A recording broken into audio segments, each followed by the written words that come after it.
My name is Elaine Bridgewater, and I was a student, or I'm a student in the MSGIST program. I'm presenting my final project here for the University of Arizona at the 2020 spring presentation. So thanks everybody for coming. I really appreciate you hanging in for the last presentation of the night. I created a digital collection of the Sanborn maps of the Tucson area. This is a picture of the atlas of St. Louis. Unfortunately, Tucson didn't have an atlas quite that large, but I thought it represented what the Sanborn maps are all about. The agenda for the evening is I'm going to introduce my project and why it was important. I'm going to talk a little bit about Sanborn maps in general. I'll show you the methods that I use to create the collection, and I'll show you the final result, and I have a little bit of conclusion. This project was to create a digital collection of Sanborn maps, and the reason that this was important is because the Sanborn maps are a huge collection of architectural information over a long period of time. The maps were very thick and full of a lot of architectural information, such as the material of the building, information as to streets, information as to the building owner, was it a business, and also the maps were made over 140 years, so there's a lot of architecture over time. So anybody that is interested in this sort of information, this is a valuable resource to them. So to have this information available to them at the University of Arizona will be very valuable. Once again, the Sanborn Map Company began publishing maps in 1866. It was the fashion in Europe to use maps as underwriting tools for fire insurance, and so Sanborn capitalized them on this. They were quite successful. They published maps for 140 years, every few years. They did 12,000 cities and towns in the United States. They currently have an archive of 125,000 maps that they still keep, but they did stop publishing these maps in the 1960s because it went out of fashion to use the maps as underwriting tools. We know what Sanborn maps are. And the first Sanborn map that was published for the Tucson area was in 1886. So there's some terminology that I wanted to introduce at this point, and the first one is the word atlas. The atlas is the compilation of the maps for that year. The second terminology is sheet. A sheet is just the actual page, and the map is referred to as the information on that page or that sheet. I downloaded my sheets of the Tucson Sanborn atlases from the Library of Congress. They had the atlases of Tucson from 1886 to 1919.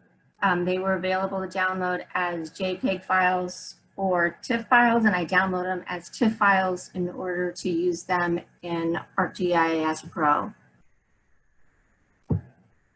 This is just an interesting picture of Tucson at the time, 1886. You can see there really kind of wasn't a lot going on at that time, but I thought it was just a really interesting picture to give you an idea of what Tucson looked like at that time. This is Meyer Street, and you can see it's Meyer because of the name L. Meyer and Company California store. So I got the information to fill out my attribute tables that I created in ArcGIS Pro from the atlas key. Each atlas had a key that contained all the critical architectural information about that area. It would contain the material that the building was made out of, how many floors the building was, how many windows it had, It would contain the name of the business. It contained a plethora of information. So after I had downloaded the sheets from the atlas onto my hard drive, I started in ArcGIS Pro. So what I did was I would create a new project with that atlas year, and I would add a sheet layer or a sheet, and I would have a new layer for that sheet. I used the georeference tool in ArcGIS Pro to georeference the Sanborn map to the proper place because the Sanborn maps don't come with coordinates. I then created a feature class with polygons so that I could use the information to populate the key information to populate the attributes. After I created the feature class and I had finished polygoning the features and populating the attributes, I would create a new map layer for the next sheet. I copied the feature class from the previous sheet onto the new sheet, and then I just added onto the feature class. So the finishing product in ArcGIS Pro, the map would look similar to this. This is 1886 in ArcGIS Pro, and you can see the 9 sheets with the polygons around each of the features, such as an empty lot or a block, or in the middle it was quite congested, so I had smaller polygons for the buildings. This is an example of the attribute table that I created. I used the information again from the Sanborn Atlas key, and I created an attribute features of style, material, roof material, and the sheet that particular feature was on. And then I created something called notes, where I would put in notes that were relevant to that particular feature, such as this is an empty lot, or this was a home owned by such and such a person.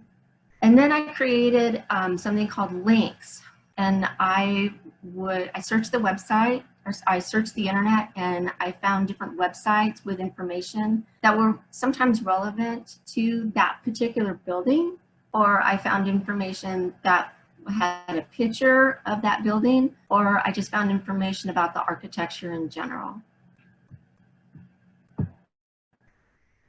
So after I had finished with a particular atlas, like for instance, I had finished with 1886, I then would create a connection to a folder in a new project. I would create a new project because I was moving on to the next atlas. I then copied the feature class from the old project from the connection to the folder and pasted that feature class into the new project database. And then I continued on, and I just added to that feature class. That worked out to be the most efficient way of doing it, rather than creating a new feature class for each project. It was simpler to just copy the feature class and then edit and add.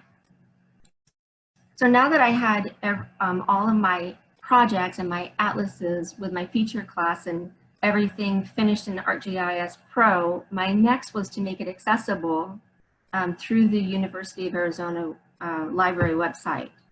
So I needed to add all my information to ArcGIS Online. So what I needed to do was a couple things. I needed to package my project into a web map and share it into the ArcGIS Online. And at this point, my coordinate system came into play because I needed to match my coordinate system with the coordinate system of ArcGIS Online. So my coordinate system ended up being WGS Mercator, which is what ArcGIS Online has been using. My projection at this point was Arizona State Plane FIPS 2020. And then after I packaged and created a web map and shared it on ArcGIS Online, I had to change each map sheet layer to a KML layer so that I could add it into ArcGIS Online and it would already be georeferenced. So in each project, I changed each sheet layer to a KML sheet and then added it to the ArcGIS Online. The next thing that I needed to do so that it would be a resource for anybody who wanted to access it was to create a pop-up for each feature. So I used my web map and then I added each KML layer sheet to the web map so that I had the complete atlas laid out. And at this point it was geo-referenced because the KML sheets were geo-referenced. And I created a pop-up blocker with all of the information that I had created in my attributes, including the links, including the notes and any information that could be used as a resource.